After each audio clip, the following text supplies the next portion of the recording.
One of the claims of the new atheism is that religion in general and Christianity in particular has a tremendously negative effect upon society. Christopher Hitchens has said about religion that religion poisons everything. Well, this past week I read a very interesting review of a book by Arthur Brooks called Who Really Cares? America's Charity Divide, Who Gives, Who Doesn't, and Why It Matters. This review appeared in Books and Culture by John Shields, who's an assistant professor of political science at the University of Colorado, and I wanted to share it with you because I thought it was very revealing. He says the belief that religious conservatives are less charitable and more hard-hearted than secular liberals has seemed so obviously true as to require little empirical investigation. But, he says, Arthur Brooks's Who Really Cares has a starkly different conclusion. Drawing upon some 10 data sets, Brooks finds that religiosity is among the best predictors of charitable giving.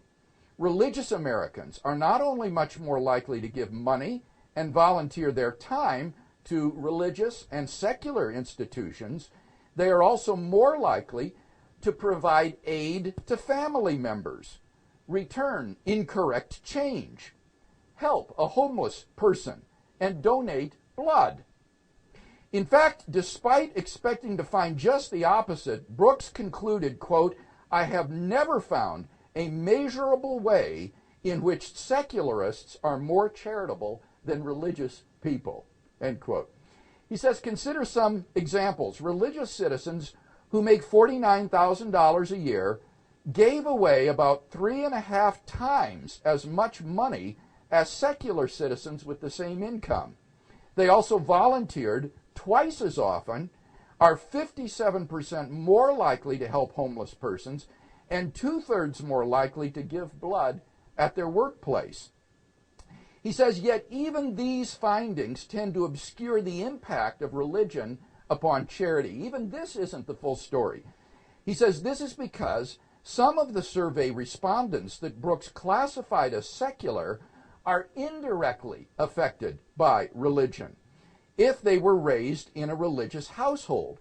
Consider two secular Americans, identical in education, income, and other such measures, but one of whom was raised in a religious household.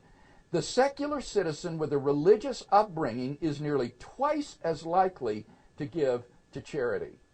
Isn't that remarkable?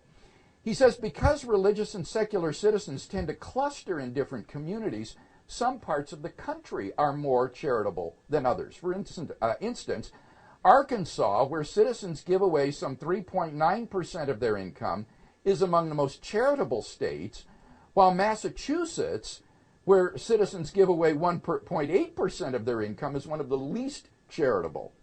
Likewise, the citizens of South Dakota give away 75% more of their household income than those in San Francisco. So very interesting contrast in demographics. Brooks ultimately concludes, he says, that the contrasts between conservatives and liberals are large enough that they tend to be part of different cultures or nations, one charitable and one uncharitable.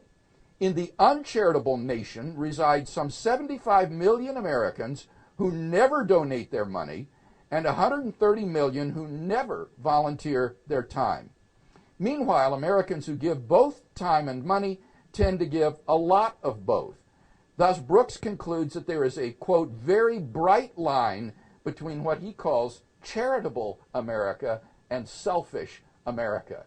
So there really are two Americas, only the dividing line isn't where you might think that it would be. Now here's the downside. Brooks finds that there is nothing distinctive about evangelicals. Thus, religious evangelicals are no more charitable than religious Catholics or Jews. He says, secondly, it's also not clear that contributions in the order of 3 to 6% of one's annual income each year can sustain the larger cultural claims that Brooks makes. Thus, religious citizens may give a good deal more than secular Americans, everything else being equal, but they nonetheless make relatively small contributions from their incomes, that is to say, 3 to 6%, not exactly sacrificial giving. But he says, however you interpret these findings, one conclusion is indisputable. Religious conservatives not only bear little resemblance to the stereotypes that liberal elites ascribe to them, but they also compare favorably to other Americans. In fact, he says other studies, such as Brad Wilcox's, have shown that evangelical men are more engaged with and attentive to their wives and children than mainline and especially secular men. Many other scholars, including Christian Smith, Clyde Wilcox, and Mark Roselle, have found that evangelicals are far more open to pluralistic values than most elites ever imagine. In fact, he says, in my own work, I have come to conclude that Christian activists often behave in much more civil ways than secular activists. So he concludes, with rare exceptions, a growing mountain of research has done little to alter elite opinion, especially in the academy. This is partly because it is simply being ignored. Despite Brooks's original data analysis and provocative thesis, his book has received almost no attention from left-of-center periodicals or radio shows. As of this writing, one exception is a review by Stanley Katz in the Chronicle of Higher Education, which dismisses Brooks's book in one paragraph without engaging his empirical findings.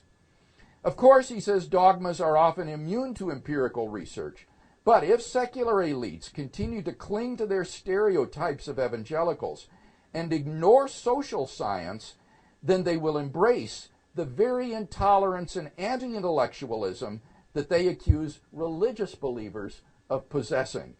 To be so uncharitable toward millions of decent Americans would also be a sad vindication of Brooks's argument.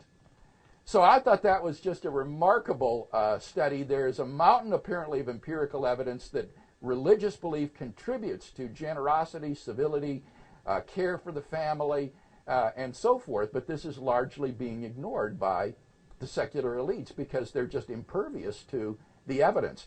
With respect to what Brooks found and others have found with regard to evangelical giving, I do think that is an indictment on us that we give so relatively little of our income. Americans are so wealthy.